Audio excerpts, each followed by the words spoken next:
ẹ wo ẹ̀yin èèyàn mi ṣẹ́rí ìta tó mú wá fún wa lẹ́ni ó ṣe kí ni ó gbẹnu tán mo fẹ́ kẹ́ wá gbọ́ nǹkan tí àwọn ènìyàn ń ṣe fún ara wọn especially àwọn churches ẹ má bínú o I'm a Christian as well but mo fẹ́ kẹ́ wá gbọ́ bẹ́tà kó rárá máa ṣe ṣọ́ọ̀ṣì ẹ nínú ilé ẹ ó dàbí pé ó máa fẹ́ pè lọ́wọ́ tá a wà yìí ẹ wá lọ gbọ́ bí àwọn ẹni tí ṣàlàyé nǹkan tó ṣẹlẹ̀ ẹ já wa lọ gbọ́. Churches 2 years or 3 years ago. I'm trying to remember the president's name. Thank you, Rwanda. Mr. Rosimi, he closed 6,000 churches. I pray that one day it will happen in Nigeria. I pray that one day it will happen. That churches and mosques will be under lock and key. Be productive. Ìtẹ̀fíṣí ṣọ́ọ̀ṣì lóòrèkóòrè ẹ̀ ṣe dá ilé iṣẹ́ lẹ̀. Ẹ dá ilé iṣẹ́ lẹ̀ now. You are making people poorer. Check the scriptures. God used these prophets in the days to checkmate the government. We are not having that now. Ìgbà tí King Ahab ṣàṣemáṣe, Elisha ló gbé dìde now. But what are we having today? The politicians and religious leaders are in romance together to subject Nigerians. Ibo la fẹ́ gbà. Àwa náà la máa fẹnu sọ Mr. Rosimi. Kò dẹ̀ ní rẹ̀ yín my brother. Ọ̀rọ̀ pọ̀, but let me pause for others to talk. Thank you. Ẹ ṣé mà. Bọ́lá ó sì ẹ ṣé. Mo ń bọ̀ sí sọ́ọ́lì rọ̀tì mo ń bọ̀ torí mo mọ̀ pé a máa fàájà mo ń bọ̀. Wọ́n gbé etí sí sọ́ọ́lì rọ̀tì mọ̀ jẹ́dẹ́ mo ń bọ̀. Àwa má rí ìdí. I think you are a prophet. Ó yá ẹ sáré bá wa ṣí máìkì ń kẹ́ sáré sọ̀rọ̀. Mi nídìí láti sọ nǹkan kan mọ́ lórí ilé ìtàn sọ̀gìn. Àwa má rí ìdí. Are you there? Àwọn èèyàn máa bú mi báwọn bàbá yẹn. Ṣé ń gbọ́ mi dáadáa? À ń gbọ́ yín bàbá mi. Mo kí gbogbo ilé ẹ̀ka lẹ́ o. Yes. Ẹ̀gbọ́n Rótìmí, Ọlọ́run á túbọ̀ máa gbà fún yín. Àmín. Ẹ kú iṣẹ́ takuntakun. Ọlọ́run ò ní padà lẹ́yìn yín, kò dẹ̀ ní dójú tì yín. Àṣẹ Èdùmàrè. Luckily náà ni mo tún fi get in lálẹ́ because the last time mo join live yín mi ìrántí hard yín. So eventually mo ti wáyín kí n wá join yín lálẹ́. Àwọn èèyàn ti sọ ọ̀pọ̀lọpọ̀ èyí tó ń jẹ́ òótọ́ ọ̀rọ̀. Àwọn èèyàn ti sọ̀rọ̀ gan-an. Gbogbo ọ̀rọ̀ kálukú dẹ̀ sọ náà ló jẹ́ òtítọ́ tí ò sí rọ́kọ̀ kan bẹ̀. In the first place, dídá tí wọ́n kọ́kọ́ dá àwa èèyàn, wọn torí Ọlọ́run dá àwa èèyàn, táwọn èèyàn kọ́kọ́ lọ wá research dáadáa. Torí Ọlọ́run kan náà ṣe dá àwa èèyàn. Ọ̀pọ̀lọpọ̀ story tó wà nínú Bíbélì báwo ni wọ́n máa ń sọ náà, ẹnìkan ní àràbù àbí ẹni sọ́gbà copy ni wọ́n copy ẹ̀ wọ́n wá fashion ẹ̀ sí nǹkan tí wọ́n fẹ́ ṣe get. Wọ́n dá àwa èèyàn fún slavery wọn. Àwọn bí nǹkan wọ́n máa ń wá sí health láti wá mind grow. Wọ́n dá wa as machinery láti fi wá ṣiṣẹ́ láti kó gold tó wà lórí ilẹ̀ ni àwọn nǹkan àlùmọ́nì. Wọ́n torí ẹ̀ dá àwa èèyàn nìyẹn kì í ṣètò Ọlọ́run. Now ṣe rí okùn ẹrú ìgbà yẹn kò tí ì kúrò lọ́rùn wa tì now. Òun ló jẹ́ pé àti olórí o àti pásítọ̀ o àti ìgbà àgbọn ọ̀nà tó ní kálukú fẹ́ fi mú ọmọlàkejì ẹ̀sìn everybody máa ń wá káàkiri. Ọlọ́run ò dẹ̀ mẹ́sìn, Ọlọ́run ò dẹ̀ ẹ̀sìn. Bí ẹ pẹ́ sí pé I'm a Christian, I'm a Muslim, kò kan Ọlọ́run rárá o. Apá àròkọ ìgbàgbọ́ kan lọ àfẹ́ tó bá gorí ebè ni Yorùbá máa ń sọ. Right tí àwọn táwọn gẹ́gẹ́ bí pastor tàbí táwọn gẹ́gẹ́ bí ìránṣẹ́ Ọlọ́run yẹn the same right tí wọ́n ní níwájú Ọlọ́run ní individual náà ní pẹ̀lú Ọlọ́run. Nígbà tó lọ́dẹ̀ fẹ́ ṣàdáwọ̀ èèyàn kò pé ẹnikẹ́ni síbẹ̀. Anytime tá bá fẹ́ bá Ọlọ́run sọ̀rọ̀ náà kò dìgbà tá a bá rí èèyàn ká tó bọ́ Ọlọ́run sọ̀rọ̀. Gbogbo wa la ní same access lọ́dọ̀ Olódùmarè. Now ká wá padà sórí ọ̀rọ̀ àwọn ẹlẹ́sìn wa ń bí bàbá ó ní agbára. Mo sọ kan kọjá lọ. Ẹ jẹ́ n sọ kékeré kan. Ó ní bí mo fẹ́ Ọlọ́run nígbà tí mo dé ìlú tí mo wà ó ṣàfẹ́ kí n máa wá síbẹ̀ lóòótọ́ ìránṣẹ́ Ọlọ́run bàbá mi ọ̀dẹ̀dẹ̀ ni gbogbo ẹ̀ ló pé sílé wa because ẹ mọ̀ ọdẹ tẹ́lẹ̀ sọ yìí kì í ṣe àwọn ọdẹ àparò àwọn ọdẹ tó máa ń pẹrin tó máa ń pẹ fún ọ ni ṣẹ́dẹ̀ mọ̀ pé èèyàn lè mu tí lọ́pẹ́ ayẹrin so ó wà nílé now ó fẹ́ máa wá sí ṣọ́ọ̀ṣì wọn ṣọ́ọ̀ṣì aláṣọ funfun ní dájú mi bí mi sí ilẹ̀ máa ń lọ or mi believe in any pastor now nínú ìrìn àjò yẹn nígbà tí mo bẹ̀rẹ̀ fún ẹ̀kọ́ kan tó máa ní program mo máa attend tó bá dẹ̀ máa rí gbàgbé tí church tó bá wù mí máa lọ ó wà mí pé àwọn èèyàn kọ̀ọ̀kan tó súnmọ́ mi nínú church yẹn níbi pé odidi pastor ló jẹ́ pastor church yẹn ó lọ ń bá àwọn èèyàn ó dẹ̀ ń bà mí jẹ́ lọ́dọ̀ wọn of which àwọn tí ó jẹ́ mẹ́mbà tó súnmọ́ mi yẹn ìkànnì wọn wá jẹ́ tó ní làákàyè ìyẹn bẹ̀rẹ̀ sí ní study mi ó ń wò mí ó ń sọ pé ṣé ohun tí wọ́n sọ yẹn ṣé bẹ́ẹ̀ ló ṣe rí nígbà tí wàá rí kéṣìṣì nǹkan yẹn ó padà wá pè mí ó ní kí ló pa èmi àti lágbájá pọ̀ mo ní kò sí wọn tó pa pọ̀ ó ní mo ṣúọ̀ mo ní rárá ó ní kì í ṣe pé bí wọ́n náà mi iṣẹ́ kan mo gbó lọ́wọ́ mi àwọn jíṣẹ́ mo ní rárá. ẹ tètè lọ sí point. now so kí ló fẹ́ sọ pé àwọn nígbà pastors tí àtọ̀rọ̀ church. now gbogbo wọn pátápátá ìkan náà ni ohun tí everybody fẹ́ jẹ òun ni wọ́n ń wá kiri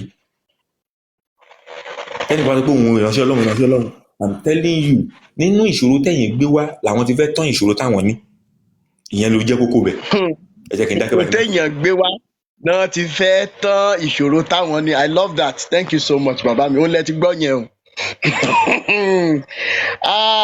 Prince Fẹ́mi ẹ̀yin ló kàn ẹ sáré gbóhùn sókè ọlírò tí mò ń bọ̀ o. Mo Samuel ẹ̀rì sẹ́yìn dẹ̀ ṣe ń Prince gbọ́ mi Fẹ́mi o à ń gbọ́ yín sà. mo láìkè mi ò tètè join ṣùgbọ́n látìgbà tí mo ti join ni spirit mi ti wà lèmi gan ti wà elated. The lady that spoke before the last gentleman she really touched a lot of things that are tínú mi dùn sí. Having said that ṣe rí ntẹ́mi bá wá lálẹ́ yìí wọ́n ní gidi. Mo wish kí pastor tí mo ti ń plan fún yín kó máa gbọ́ àbí kó lọ sọ fún èmi ò tí ì morúkọ ẹ o 3 days ago my daughter tí mo ṣe train tán ní yunifásitì ní Adó Èkìtì lóye tí mo rò pé kó sáré ṣe NYSC ẹ̀ kó dẹ̀ gbọ̀nà kó ká find the way bá ṣe máa mú kúrò ní Nàìjíríà kó bọ́ọ̀dì sílùú òyìnbó ló sọ fún tó text mi daddy when are you coming home mo pe kí ló dé mo ní definitely o mọ̀ pé mi yẹn ń sọ fún yàn tí bá ń bọ̀ Nàìjíríà náà anyway I don't even tell anybody only because the guy I told you about wants to settle down want to marry mo ní how old are you 25 Mr. Prince sorry Yes. Mr. Prince ṣé kìí ṣe chapel of his glory irọ́ mi ò kàn mọ orúkọ chọ́ọ̀chì ọ̀hún báyìí o. torí ẹ mọ reason tí mo ṣe béèrè pé ṣe chapel of his glory I'm a graduate of Ondo State University which is now Ekiti State University. ṣẹ̀rí chapel of his glory yẹn wọ́n ti bá mi wá brother kan báyìí wọ́n máa ń bá wọn wọ́pọ̀ ń bẹ̀ ni he's a student church honestly.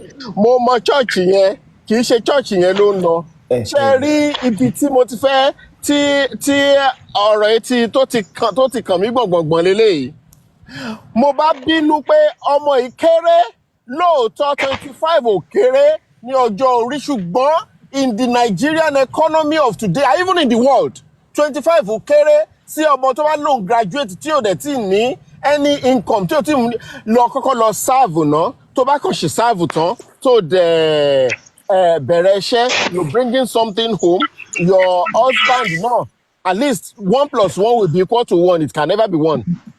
So they need to encourage and discourage me or discourage marriage but first thing first get your NYSC and at the same time I mean after which get a job or take the next step.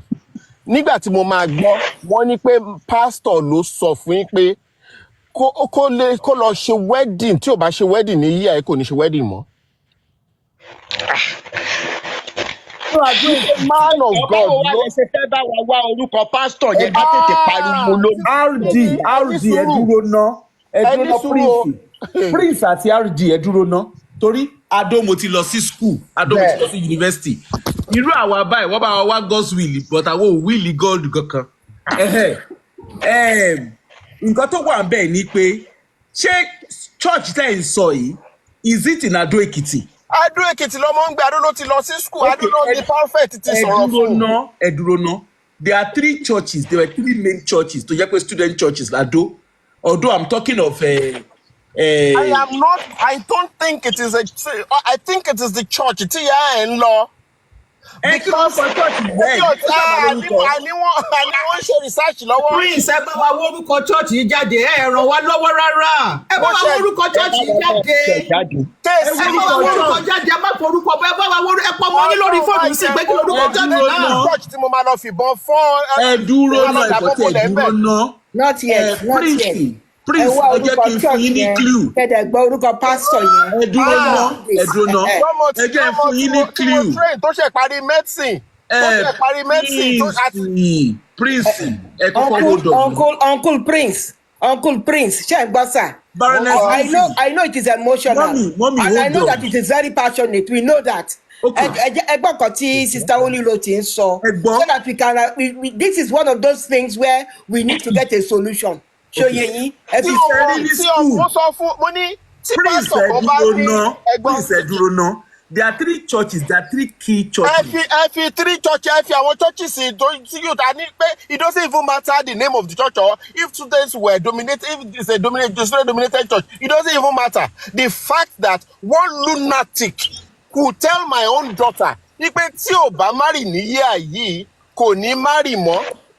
Therefore, kó rush into marriage. But that is a normal pattern ní Adó Èkìtì sẹ́. That's what I'm trying to get you to understand. Eléyìí náà máa fi ṣàṣemọ́. Prince ẹjọ́ ìṣàánú mi ẹ ṣiṣẹ́ lórí orúkọ pásítọ̀ yẹn ẹ dẹ̀ ṣiṣẹ́ lórí orúkọ church yẹn fún mi ẹjọ́. I'm talking about something that concerns me personally now. So now Cherry mo jókòó mo gbé ọmọ I sat down with my best friend who is a consultant in a psychiatric hospital. Ó ní wọ́n ti brainwash wọn. Ó ní kí n tiẹ̀ mọ bí mo ṣe rọra máa slowly kọ́kọ́ wash ẹ̀ ọ́. In fact mo ti fẹ́ gbé ọmọ ẹ̀ kúrò ní Nàìjíríà ní last year 2 years ago nígbà tí ò tẹ̀ parí school mo rí opportunity pé jẹ́ kí n ju ọmọ ẹ̀ kúrò ní Nàìjíríà. You are going back and forward. Call your daughter. That is the solution. Ṣẹ́ni gbogbo orí platform my daughter ọmọ èèyàn tí mo jẹ́ ó ti hide orúkọ ẹ̀gbọ́n ẹ̀ ló bá mi ṣe research orúkọ àti pastor. You need to get the information from there you can then go ahead. Àwọn wèrè pastor what we need on this platform is the name of the church and the name of the pastor. That is all. What we need on this platform is the name of the church and the name of the pastor. That is all what we need on this platform, and we will take it forward. I know a lot of pastors. But I like English. Mo mọ̀ pé ọ̀pọ̀lọpọ̀ pastor ló ń gbọ́. Mo sọ fún pastor tó bá ń gbọ́ lálẹ́ ìbáyìí kó tètè lọ padà bá ọmọ mi kó sọ pé Ọlọ́run sọ bẹ́ẹ̀ torí mi mo rú Ọlọ́run tó lè máa sọ bẹ́ẹ̀ o. Because when I land there, Sherry, Pastor Prince.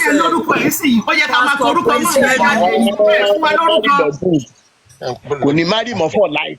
Pastor Prince Fẹ́mi ṣe fẹ́ gbọ́ tòótọ́. Tó bá tiẹ̀ marry tí marriage jọ̀ ń bá dàrú wá ń kọ́. Tó bá dá pé marriage tí bọ̀bọ̀ bá filẹ̀ lọ́la ń kọ́.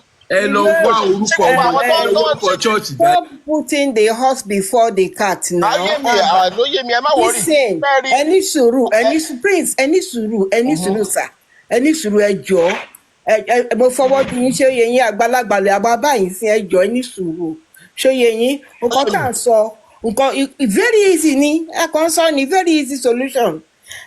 Find the name of the church, find the name of the pastor. And bring it to us on this platform. Bring it to RD, bring it to Oliroti. Then we will devise a way forward. You don't worry. That is all. Àpòkò yẹn bàbá yín ṣe dáadáa tó máa nípọn gan. That is all. Ó yà lẹ́mọ̀. ó ti yé mi ẹ ó má yé mi wọrí. pé ń bínú sir, it is annoying, it is very irritating and it is annoying, but let us get a solution. mo ti Okay. calm ẹ ṣeun I will get back to you guys mo sì lè get lálẹ́ ìjọ ẹ lọ wá jáde adúlọ ti lọ sí school ẹ lọ wá jáde à wá jáde. à ń bọ̀ sista amọ́re ni à ń bọ̀ ẹ jẹ́ bá wa wá jáde prince mọ́mí baroness ẹ sáré bá wa sọ̀rọ̀ bọ̀ ẹ̀yin ló kàn mo samuel ẹ̀ tí send request o mo fẹ́ gbọ́ nǹkan tẹ́ fẹ́ sọ kó tó kan lára go mọ́mí baroness gbọ́ lérò tí o. mo gáfárà fún alẹ́ yìí, I just want to be listening and just be standing in a position of elder state lady. Show ye because I'm listening to other people they are talking very, very serious. This is a very serious thing that we are talking about. Show ye èmi ṣẹ̀ṣẹ̀ kúrò lórí YouTube ni mo ń wo olùsí kan a man in his 50s tó fọ́mọ 15 pastor ìsọnù kan tó fọ́mọ 15 lóyún tó jẹ́ pé they are talking about that now and then. tẹ́lá àwọn pastors yìí àbí nǹkan whatever tó kíra wọn àwọn pastors and pastors yìí àtàwọn bishop Fúnkẹ́ Adéjùmọ̀ yẹn kò lè lọ Fúnkẹ́ ti blọọkì ló farabalẹ̀ blọọkì mi iná lango níbo mi ìráyè tiẹ̀ mo ń padà bọ̀ wá bá ṣe rí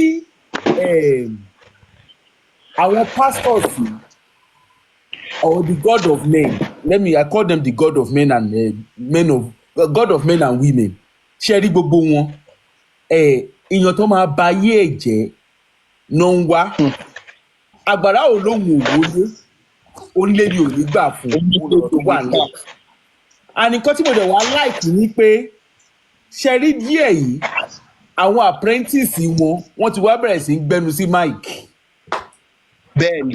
tó máa sọ tó yẹ pé ṣe yẹ pé we been saying it pé these guys the miracles they perform all this God told me God called me bí Ashanti Aduni God call them God kankan will call anybody intuition ni there is no God calling anybody anywhere mo ń gbọ́ tí ṣé pastor ni àbí kí lórúkọ bàbá tó bá yín sọ̀rọ̀ lẹ́ẹ̀kan tó ń sọ pé Ọlọ́run pé òun tó sọ story for the gods right there is no God calling anybody anywhere even in the western country níbi táwọn guys tún wá useless dé àwọn tó tún migrate àwọn Africans tó tún escape wá sí western country they are still replicating these guys they are replicating their behaviour in diaspora bí mo ṣe ń bá yín sọ̀rọ̀ lọ́wọ́lọ́wọ́ RD ṣe mẹ́ pé ní Manchester lánàá Tọ́pẹ́ Àlàbí Mercy Nchiwa association wọ́n wà Manchester and who are the people that brought them there Africans in diaspora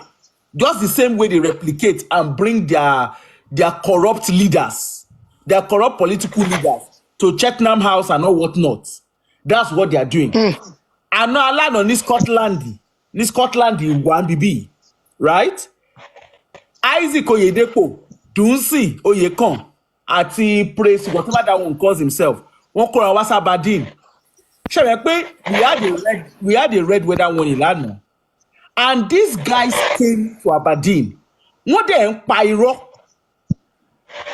Scotland was there was no flight zone the whole of yesterday in Scotland wọ́n dẹ̀ ń pa irọ́ ṣe mẹ́ pé Isaac Oyedepo he posted a picture Isaac arrived Scotland as far back as Thursday ó dẹ̀ mọ̀ọ́mọ̀ ó post the picture ní Friday to make it look like he just arrived ìyẹn tún kọ́ Dunsi Oyekan ìyẹn ní the god of the weather has calmed the weather kò sí weather kankan tó calm o títí wọ 10 p.m. lánàá it was a no-go area Scotland was a no-go area ìyẹn lọ bẹ́ẹ̀ now èmi ò sọ pé kíyàn lọ sí church èmi ò ní kíyàn má lọ sí church ẹni bá lọ sí church tán títẹ̀lá agbárin wọn kọjá tó sọra ẹ̀ di victim nǹkan kí nǹkan tó bá rí ń bẹ̀ kó fara mọ́ èmi comedy lèmi máa ń fìyàn ṣe.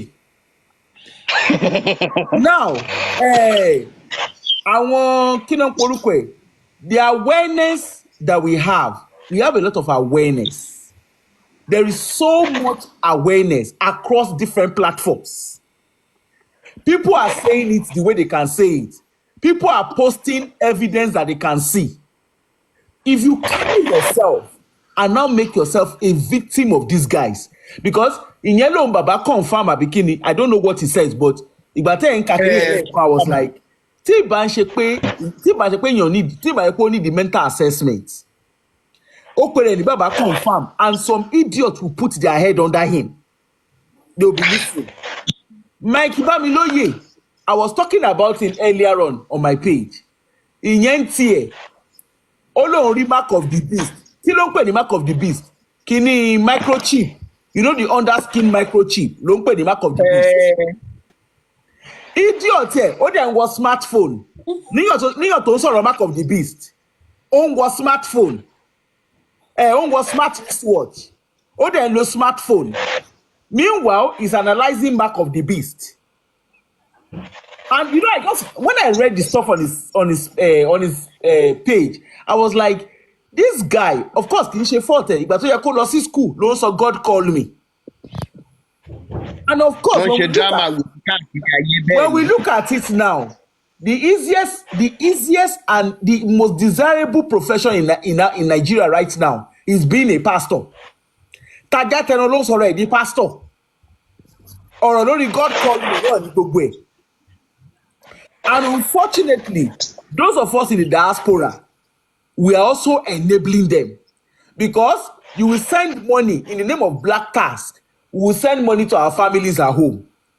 And when you send owó sí, they are there busy giving tithe and offering. From giving that tithe and offering, apart from giving tithe and offering, Jerry Eze ìyẹn lòun ṣe program ó lòun gbàdúrà láàárọ̀ tí ìbá ṣe joblessness tíṣẹ́ bá káyàn lára.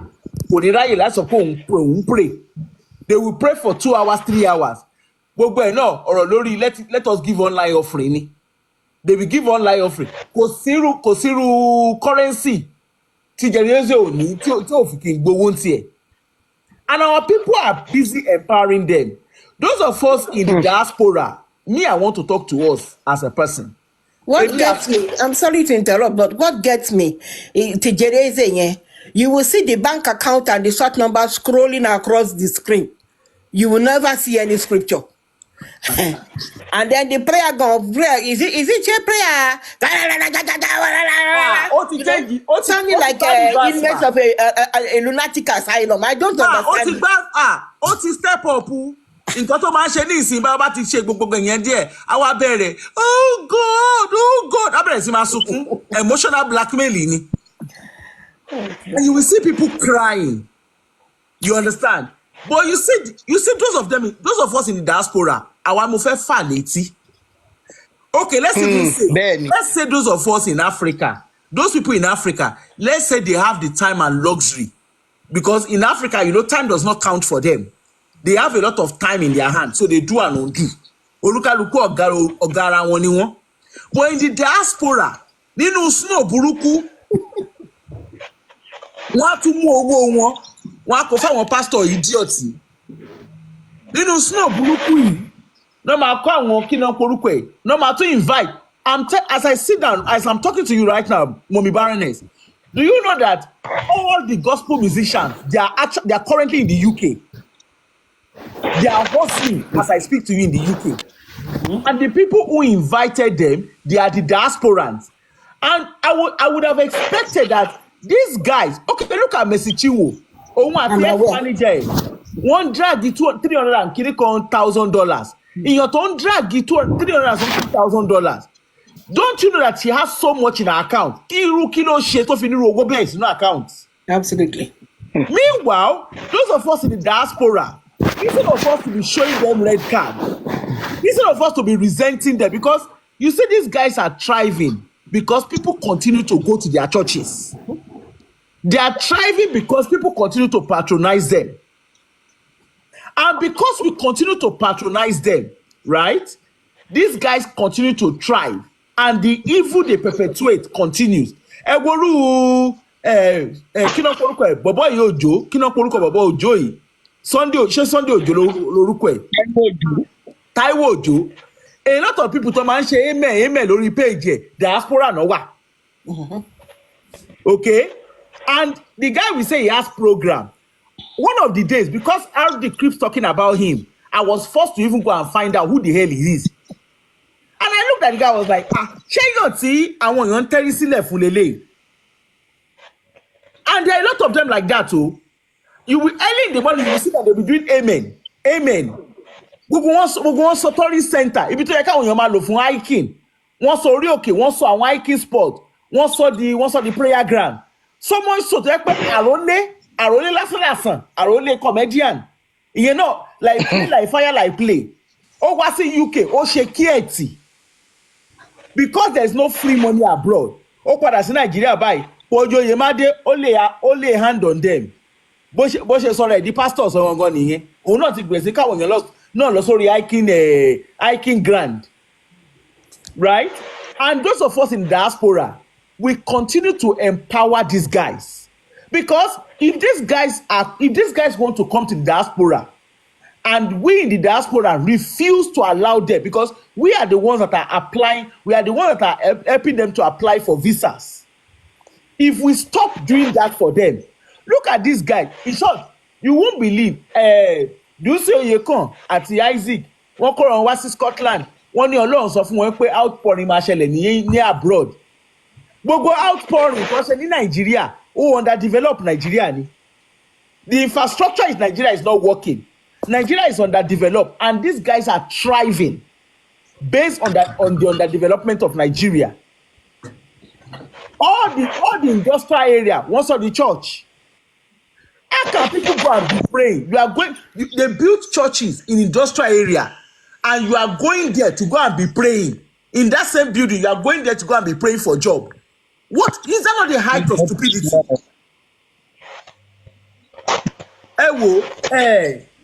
Like I said, comedy lèmi máa ń fìyàn ṣe wá rí ọ̀rọ̀ Covenant University yẹn. Kò sígbà tá àti ní túlẹ̀ tá a máa dálẹ̀ tá a máa túṣà. Ẹ̀yin tẹ́ máa ń káwọn ọmọ yín lọ sí private university, particularly the ones owned by Nigerian by churches. Let me give you one secret. Let me tell you an open secret. Àwọn ọmọ yín ibẹ̀ náà ti ń brainwash wọn. Know that and know peace. Your kids are being brainwashed in their universities. In short, if you then tẹ́ bá tún wá ṣe gbìdìgbìdì, tẹ́ decide láti máa àwọn ọmọ yín lọ sí nursery, primary, secondary school wọn, they have brainwashed your children. And unfortunately, once your kids are brainwashed, only bọ̀dá priest yẹn báyìí tó sọ ọmọ ẹ̀ di tó fẹ́ fọmọ ẹ̀ ní marriage ọ̀sán gangan. These guys, they are targeting young people. They are not targeting adults, because wọ́n mọ̀ pé àwọn adults àti bẹ̀rẹ̀ sí béèrè question. They are going to schools. That's why the likes of Lawrence Oyo is doing deliverance and Holy Ghost service for children aged 6 to 12. And people think it is okay. Deliverance fún wọn. Ogun ayé ni wọ́n lo ẹ̀mẹ̀kọ́ máa ń rí ogun ayé àti ogun ọ̀run. Right? Which one is the best university in Nigeria? Olóyè, which one is the best university? Covenant University is the best. Which university?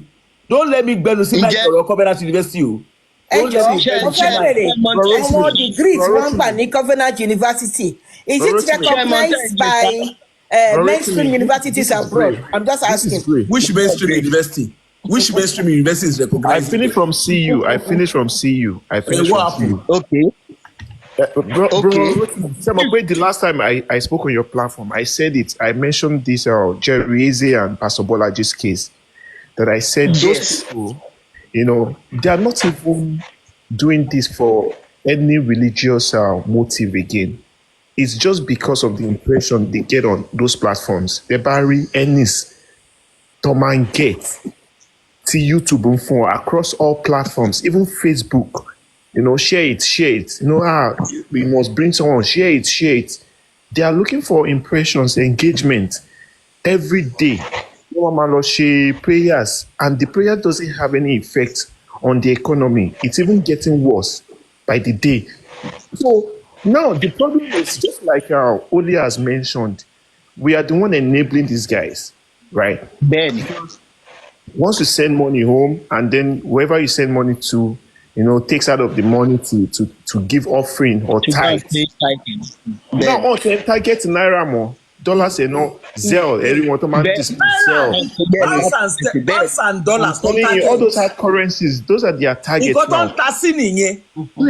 So the problem, I don't know. The easiest job now is just becoming a clergyman, in Nigeria. Like, He's becoming a pastor. Igbo clergy. He's becoming a pastor. so all the back in here. Igbo clergy pastor ló ń jẹ́ pastor. Oloye, you said Covenant and Landmark are in the top 3 universities in Nigeria. No, we are not even here to debate about it.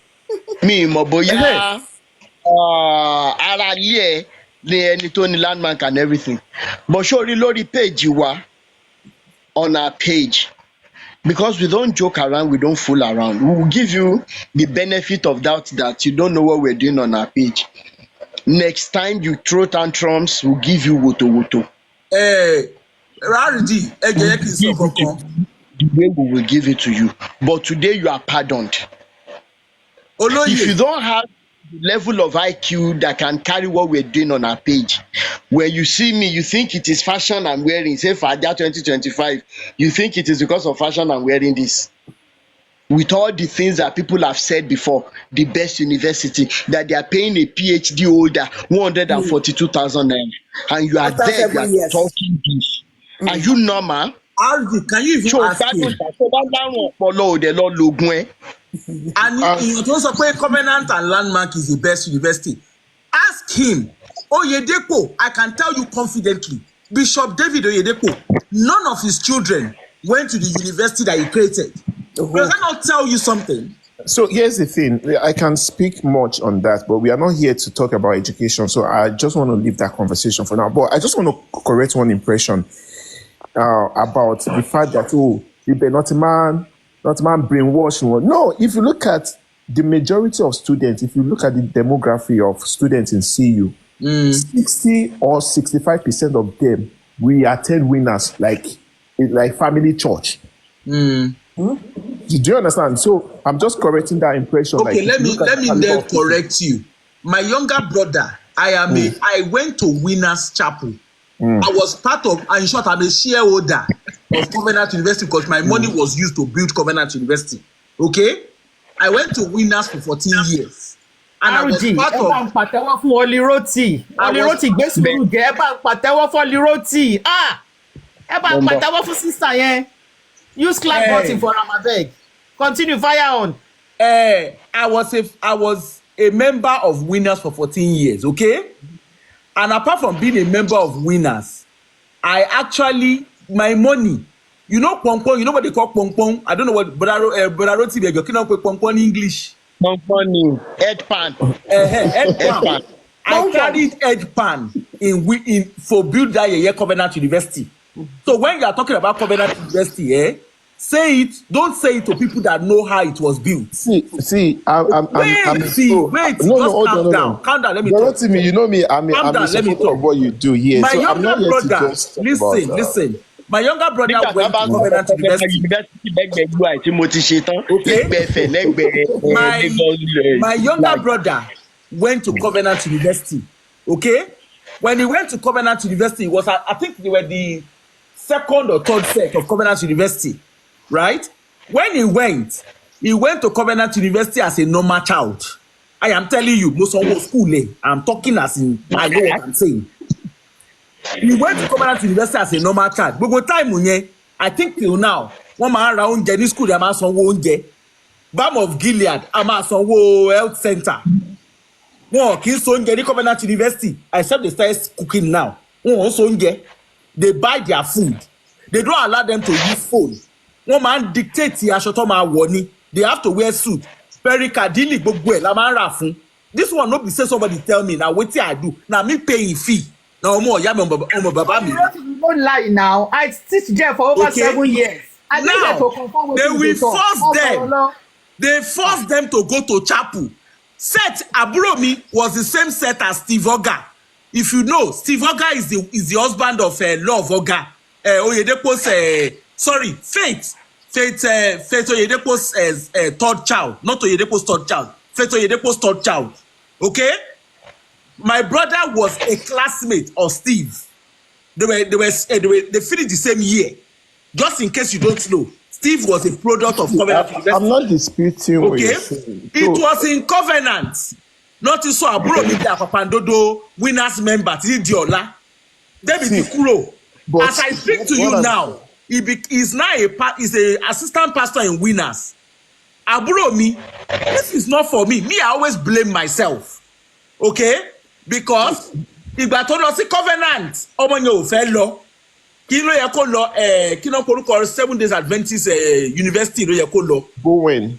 Oye ibẹ̀ ló yẹ kó lọ. Tí mo ní no, you have to go to covenant because we get discount. Ìgbà yẹn náà parọ́ for everybody pé as you are building covenant. I was a covenant partner. I am a platinum covenant partner. Only, let me say this. Because So that they don't brainwash them in covenant. You can't tell me what I know. So here's the thing.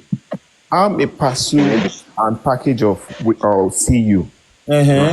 I graduated 2016. I did my master's there. You are a fresh graduate now. We're not talking about Hold on.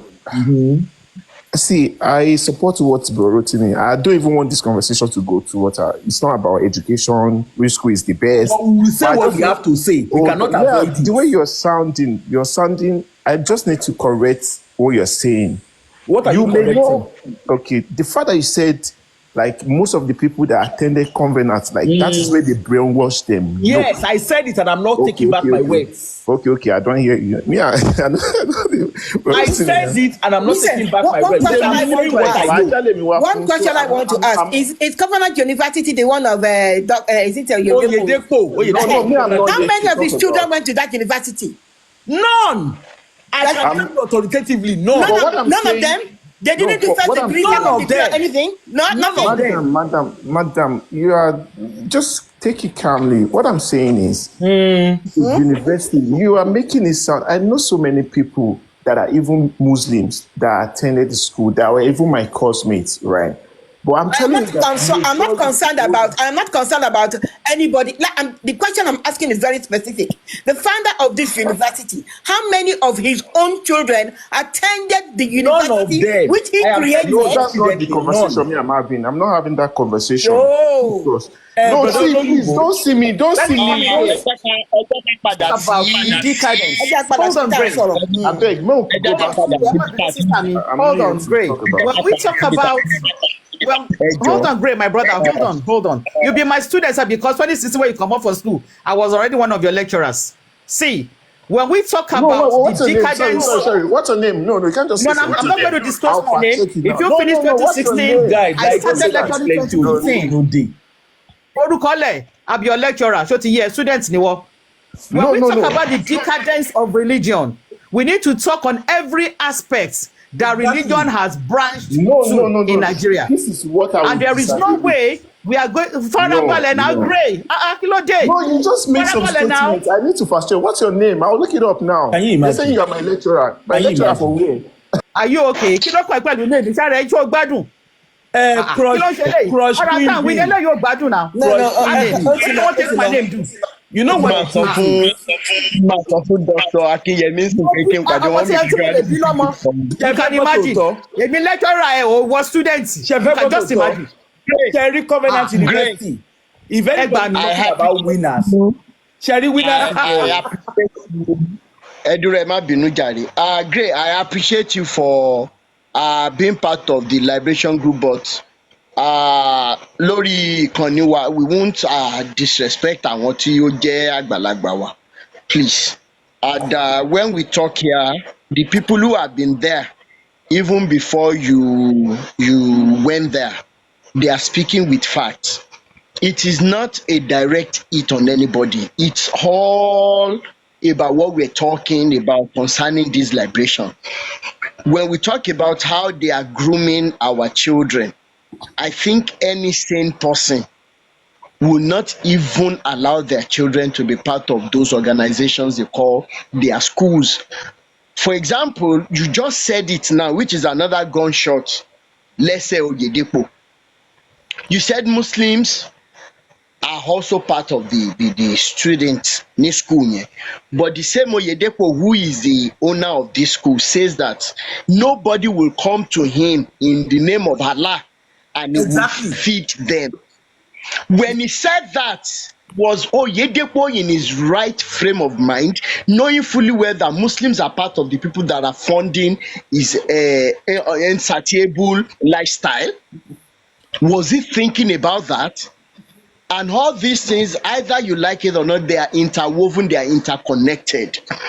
And now, finally, if we go into the mandate of Winners Chapel, it is another no-go area when it comes to the things that Oyedepo himself wrote, as seconded by maybe Abioye and Babaremu. Go and read the page 202 about the things this man wrote as the doctrines that the pastors should follow. They must not have any other business. Go and read it and tell me that Oyedepo is a normal human being. Gbogbo ẹ̀yin tẹ́ máa ń sọ wípé àwọn bàbá yín ní Olúwa ibi tí nǹkan tí wọ́n ti ṣe, what exactly have they contributed to the economy of Nigeria if not damage? What have they actually contributed? And I said it and I will say it again. Tí wọ́n bá fẹ́ pè mí lẹ́jọ́ lórí tí mo fẹ́ sọ, ìkan pè mí lẹ́jọ́. 2021 I was in Nigeria. A ṣe fàájì wa tán, and my brother-in-law, all of us, when we got back home, he started asking us, ẹ jẹ́ bá mi mọ sign àwọn rìsíìtì yìí o, ẹ mọ bá mi sign àwọn rìsíìtì. Kí ló ṣẹlẹ̀? Adúrú rìsíìtì báyìí, kí ló ṣẹlẹ̀ ń bí iṣẹ́ ní? Bá a ṣe ń béèrè lọ́wọ́ èèyàn nìyẹn. Àmọ̀pọ̀ ọ̀gá wa ó kówó jẹ, ó fi ń kọ́ ṣọ́ọ̀ṣì fún Redeem. So wọ́n wá change àwọn auditors. Hope Gray is listening. So wọ́n wá change àwọn auditors, and there was no way they would be able to cover up the damage tán ti ṣe. So they had to sign as many receipts as possible to cover up. Now, these are the part of the things we're talking about.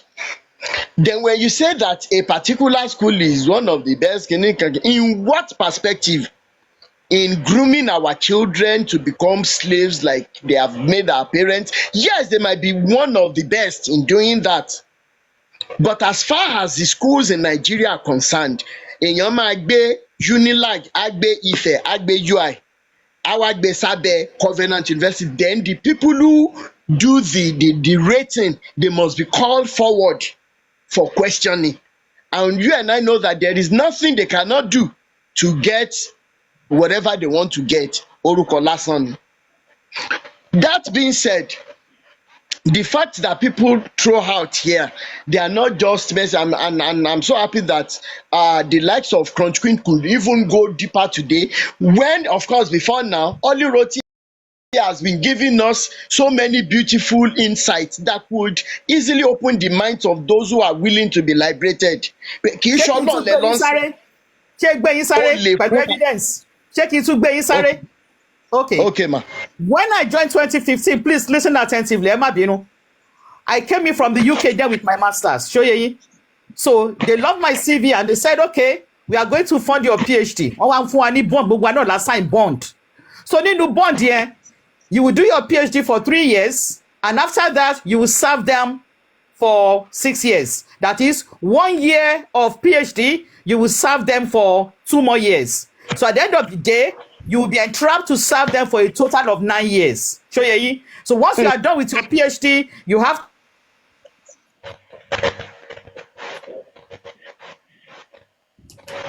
now eligible to collect your PhD certificate. Emma, follow. So we all signed because PhD is PhD. Once I have it, so I signed because my PhD was more important for me in my academic career. I just left the banking system after 12 years, and I made up my mind, I'm done with banking. So we signed. 2015, 16, 17. In addition to that, I had my employment letter as a lecturer to teach. So I was gainfully employed as a lecturer, and I was also doing my PhD, for which I signed a bond. In the bond contract, a PhD tuition, school mason, is 500,000.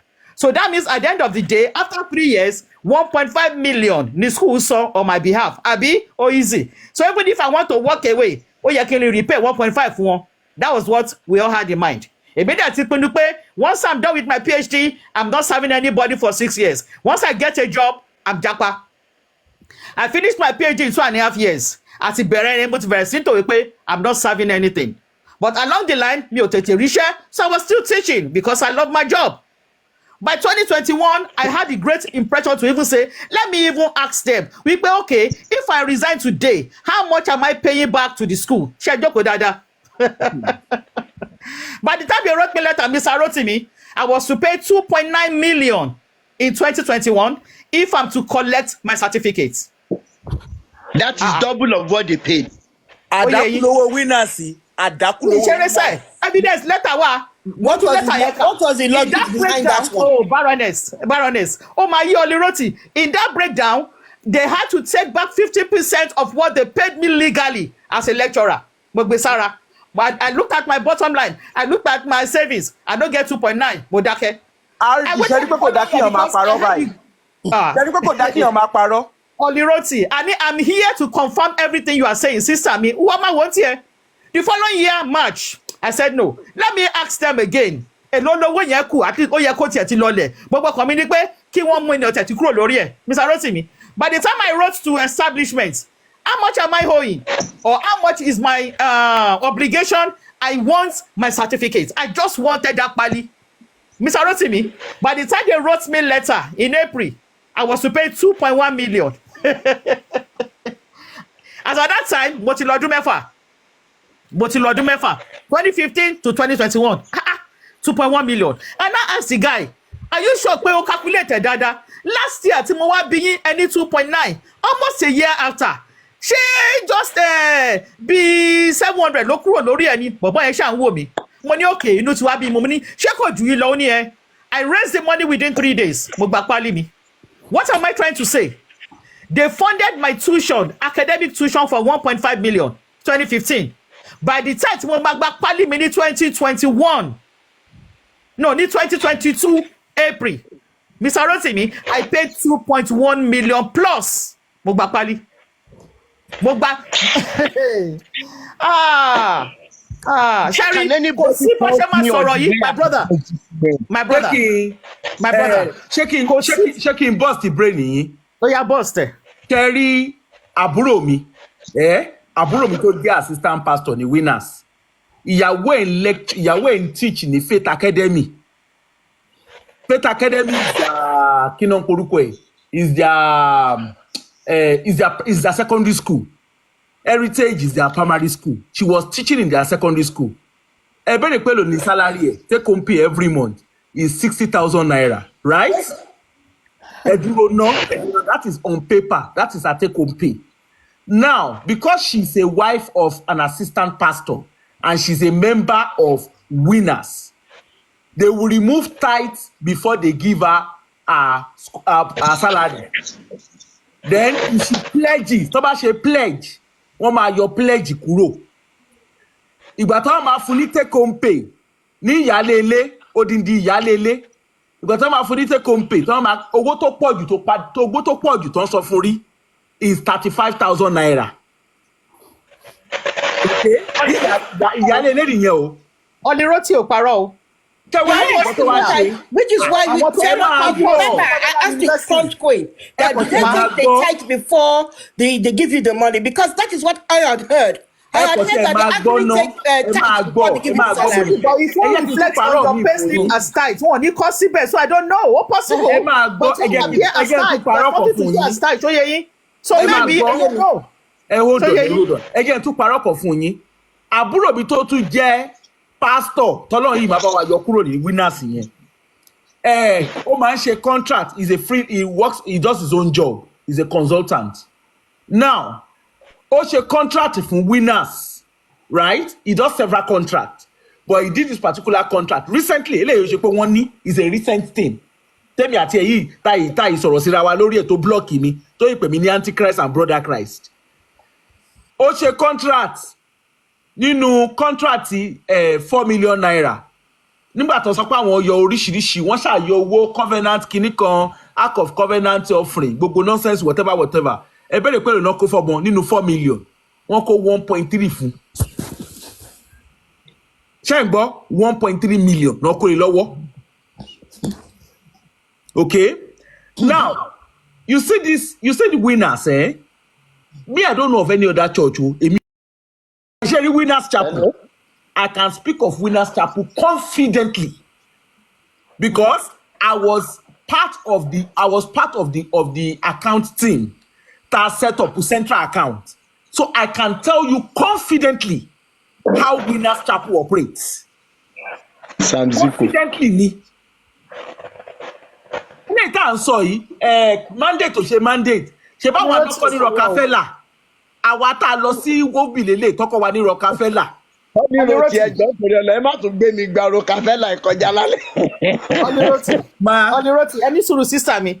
You know, when you talk about this religious, you will expect empathy. You will expect compassion. Empathy. You know, you will expect somebody's feelings. That is what you expect from these religious enclaves. But that is not what we find. That is not what we find. When I was in CU, I used to tell my colleagues that the devil needs to come and take tutorial here. For those who are heartless, a heartless person needs to come and take tutorial. Lucifer, Lucifer ò ní ìkà. I say it. That Lucifer needs to come and take lessons here. I say it. Why am I saying there are so many dimensions? One day, Nisuru, one day, mo ń bọ̀ láti gboro. I pick àwọn tó máa ń gbá campus wa ní Saturday. And I said, do you people work on Saturdays? Wọ́n ní no. Wọ́n ní bọ́lá wá lọ. Wọ́n náà fẹ́ lọ clean ilé àwọn lecturer. Wọ́n máa pé àwọn máa ń clean. Wọ́n ní okay. Wọ́n ní okay. Your amọ̀dé èlò náà tẹ̀ ń sọ fún yín lóṣù. Ó máa tó bí 30. Wọ́n bú sẹ́rìn. Wọ́n ní no. We are being paid 200 naira per day. Money wait. 200 naira per day. So that means in a week is how much? 1,000. Mi ní wájú aláwọ̀ àtẹnìyàn. Ìkan tó ṣí fún ẹ̀ only have you seen it?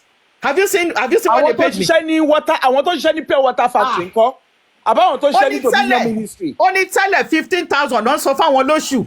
Ó ní lẹ́tà ni wọ́n wá gé pé àwọn ò ní máa sanwó weekend fún wọn cancel weekend. So every day when they come is 200 naira. Money no, more pack. Money I'm not hearing you. When you actually say with the lie, it's 200 naira per day now. Money so Monday, Tuesday, Wednesday, Thursday, now 1,000. Money penny.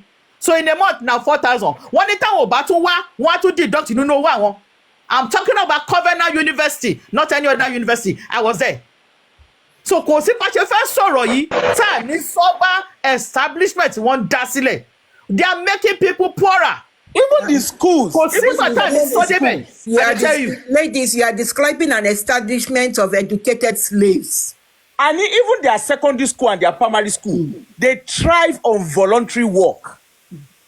You don't want see. I mean, like I always say, I cannot talk of any other church, but any winners in here, I can talk about winners confidently. As a lecturer in Covenant University, tó wo school ọmọ ẹ̀ ò bá pé ó máa dúró sínú flat yẹn ni. There's no rebate. You are paying exactly what outsiders are paying. So and if your child has not paid the portion of the percentage required to be paid, tó bẹ́ẹ̀ kọ́ mọ́ ẹ wá sí class bẹ́ẹ̀ mo sọ fún ẹ as a lecturer. Inú ilé ẹ tó bá gbé ní campus, inú ilé ẹ lọ́mọ ẹ máa wà. You and outsiders are paying exactly the same thing. There's no rebate. Ẹ jẹ́ ìparọ́ kan fún yín. Ṣé bẹ̀ pé bàbá Oyèdépò wọ́n láwọn ṣe scholarship. Ṣẹ́rí scholarship tó sọ pé David Oyedepo scholarship nonsense tó ń ṣe yẹn. Mà wọ́n tó ń fund ẹ̀ Covenant Partners ló ń fund ẹ̀. Bàbá yẹn kò sówó kankan tó ń jáde directly nínú àpò ẹ̀. And that's why when I talk about him on my page, I can talk about him confidently. Confidently, they told me. You see that Covenant University? Even at that, the fact that Oyedepo's children did not go there, Abioye gan fún ara ẹ̀ torí pé wọ́n package Abioye àwọn ọmọ Abioye ò lọ síbẹ̀. But having said that, when they even say that Covenant University is among the best universities in Nigeria, it's subjective because there's a lot of control around what they do in that university. The students are all well controlled. You don't want to know the day-to-day stuff that happens in that university. Those students won't be one there, kó sọ̀rọ̀ síta.